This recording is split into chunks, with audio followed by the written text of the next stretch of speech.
Tieto tváre ste už v našom spravodajstve videli. Sú to šmejdi, ktorí sa nedávno vyhrážali aj našim kolegom. Keď mi povie advokát, že tu nemáte čo robiť, tak to sejme. Počúvajte ma. Uvidíš. V Čechách im hovoria šmejdi. My tu v Snine už im hovoríme tchori, lebo zosmradili tento národ. Povedali, že nás budú penalizovať, keď im nezaplatíme peniaze. I keď sa pri predaji haraburd na dôchodcov milo usmievajú, toto sú ich skutočné povahy. Dnes sa opäť vynorili v Moldave nad Bodvou. A neželám si, aby ste ma obťažovali. Ale ešte raz vám skúsim povedať, neobťažujte ma. Šmejdom akcia tento raz nevyšla. Nie len, že ju museli predčasne ukončiť, ale zo všetkých síl sa bránili, aby sa dovnútra nikto cudzí nedostal.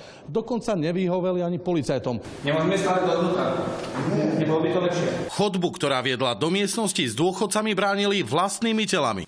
A vy ste kto? Televízia Joj. A mňa to nezaujíma. Nech sa páči, môžete ma zraziť dole, kľudne. Aspoň zavolám políciu na vás. Čoho sa títo ľudia báli, keď nikoho nechceli pustiť do miestnosti, kde mali svoje výrobky? Napriek tomu sme prišli s istým návrhom. Je to férová dohoda. Vy nás pustíte na akciu, my tam prídeme, pozrieme sa, nebudeme mať ďalší dôvod. V tom prípade chodím na vaše akcie. Žiaľ, ja nie som kompetentný, aby som vôbec rozhodoval o tomto vašom návrhu. Áno? No v tom čase už vo vnútri sedeli aj inšpektori v utajení. Podľa nich sa akcia premenila na nevinnú prezentáciu vo chvíli, keď sme tam prišli s kamerou a aj policajti. Boli sme ako bežní zákazníci, sme figurovali počas celej tej akcie do času vlastne zahájenia kontroly.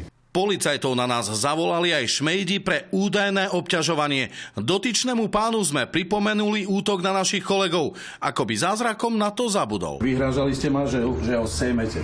Fakt? Áno. Ukážte mi záznam, prosím. Zrejte sa. Povie advokát, že tu nemáte čo robiť, tak to sejme. To je vyhrážka. To fakt? Napriek tomu si zo situácie a zo všetkého, čo sa dialo okolo, uťahoval. Je toto OK správanie? Ja myslím, že určite nie. To je hrozné. To je neskutočné, čo sa deje. Z Moldavy nad Bodvou Jozef Kačmári, televízia Joj.